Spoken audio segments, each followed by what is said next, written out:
Assalamualaikum warahmatullahi wabarakatuh. Om Swastiastu, Namo Buddhaya, salam kebajikan. Selamat pagi, siang, sore, dan malam kepada teman-teman sekalian. Perkenalkan, saya Sulfi Aisyah Amimi dari kelas 4A Pendidikan Bahasa dan Sastra Indonesia, Universitas Islam Negeri Syarif Hidayatullah, Jakarta, dengan NIM 11.213.00014. Video ini dibuat untuk memenuhi tugas ujian akhir semester mata kuliah strategi pembelajaran dengan dosen pengampu Ibu Dida Nurhamidah, Magister Pendidikan. Di sini saya akan mempraktekkan tentang micro teaching menggunakan teknik tanya jawab. Sebelum kita ke praktek, alangkah baiknya kita mengetahui apa sih micro teaching itu. Menurut Sukriman, micro teaching merupakan sebuah pembelajaran menggunakan salah satu pendekatan atau cara dalam pelatihan penampilan mengajar yang dilakukan dengan cara mikro atau disederhanakan. Lalu, apa sih pembelajaran mikro itu? Pembelajaran mikro itu ya teman-teman, merupakan suatu metode pelatihan pendidikan dalam skala kecil dan terbatas dalam rangka meningkatkan keterampilan mengajar dan mendidik. Sasaran utama pembelajaran mikro adalah para pendidik di bidang keguruan dan pengajaran. Selanjutnya kita akan membahas metode tanya jawab. Metode tanya jawab adalah cara penyajian pelajaran dalam bentuk pertanyaan yang harus dijawab, terutama dari guru kepada siswa, tetapi dapat pula dari siswa kepada guru. Menurut Syaiful Bahri Jamarah tahun 2006 nomor 94. Assalamualaikum warahmatullahi wabarakatuh. Teman-teman sekalian, apa kabar kalian? Alhamdulillah jika kalian baik. Semoga kalian semua selalu diberikan kesehatan oleh Allah Subhanahu wa Ta'ala. Baik, sebelum dimulainya pembelajaran hari ini, alangkah baiknya ketua kelas untuk memimpin doa terlebih dahulu. Kepada ketua kelas dipersilakan. Baik.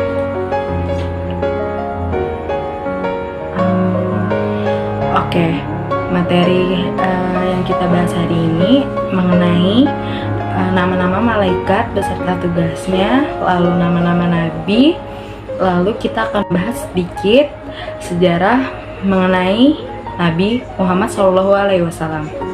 Teman kita sebutkan bareng-bareng nama-nama malaikat. Yang pertama, Jibril, Mikail, Israfil, Israil,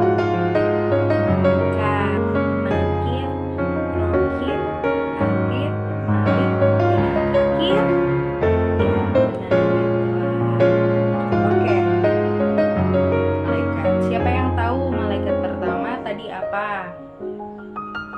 benar, malaikat Jibril. Tepuk tangan. Malaikat Jibril mempunyai tugas sebagai apa? Hayo, siapa yang tahu? Ya, benar, menyampaikan wahyu. Kalau malaikat Mikail apa tugasnya? Siapa yang tahu? Ya, benar, malaikat Mikail siapa yang tahu? Gak ada yang tahu. Malaikat Israel itu tugasnya untuk mencabut nyawa manusia yang ada di muka bumi. Malaikat Rokib siapa yang tahu? Kalau malaikat Rokib adanya di sebelah kanan karena malaikat Rokib mencatat amal baik manusia. Kalau malaikat Atid mencatat amal buruk manusia berada di sebelah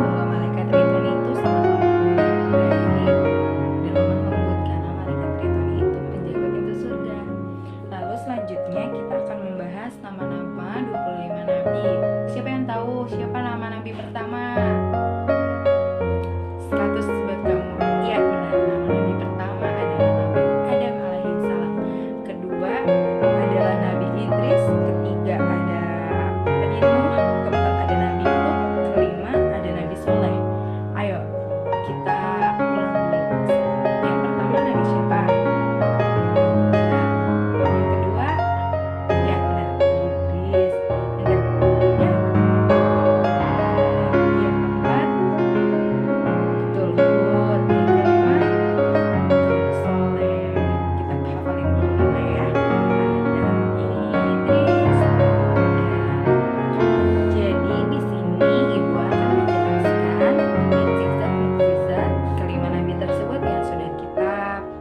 disebutkan tadi, Nabi Adam itu mempunyai mukjizat. Yang pertama, bertindak langsung dalam penciptaannya Allah Subhanahu wa taala.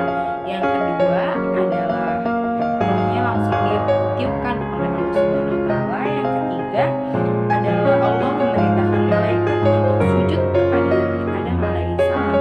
Terakhir, Allah Subhanahu wa taala mengajarkan langsung kepada Nabi Adam tentang berbagai hal. Ada yang ditanyakan, siapa nama istri Nabi Adam? Oke, jawab ya. Istri Nabi Adam adalah Siti Hawa alaihissalam. Dari teman-teman ada yang ingin bertanya,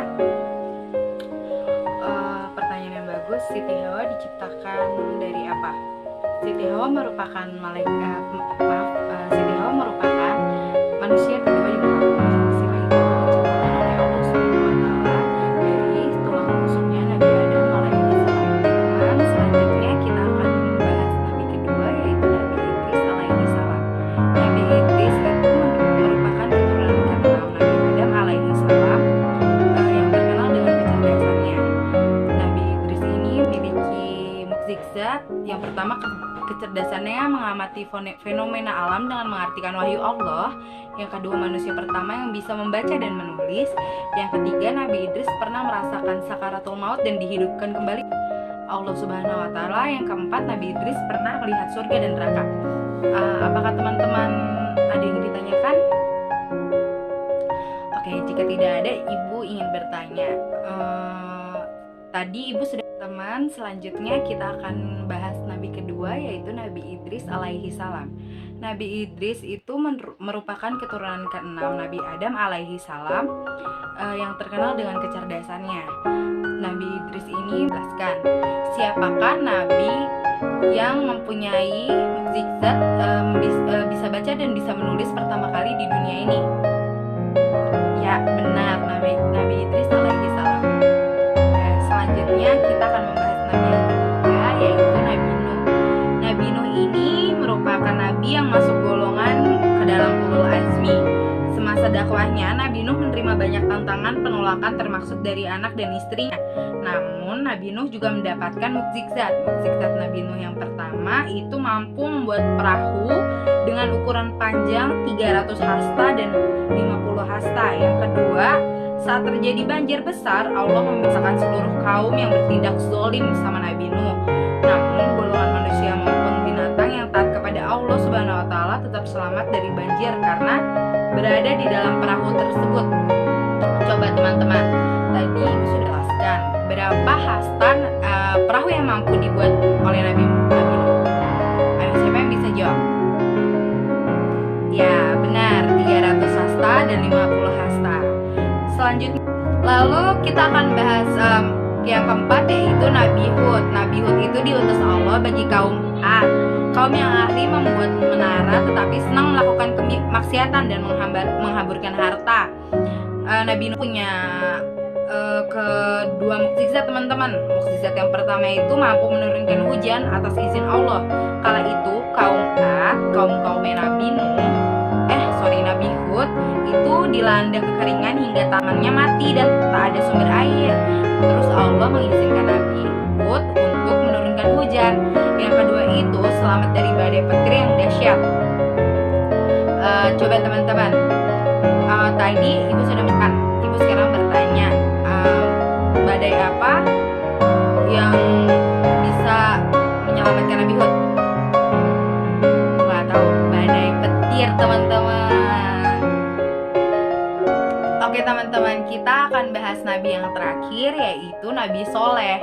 Nabi Soleh ini sekitar kurun waktu 200 tahun Allah mengutus Nabi Soleh untuk kaum Tashmud yang masih merupakan keturunan kaum Ad. Kaum Ad tadi Ibu sudah menjelaskan. Ayo, apa kaum Ad itu kaumnya siapa? Benar, Nabi Hud. 100 untuk kamu. Kaum Ad, satu di antara mukjizat Nabi Soleh adalah memunculkan unta betina yang sedang hamil 10 bulan dari batu besar terbelah.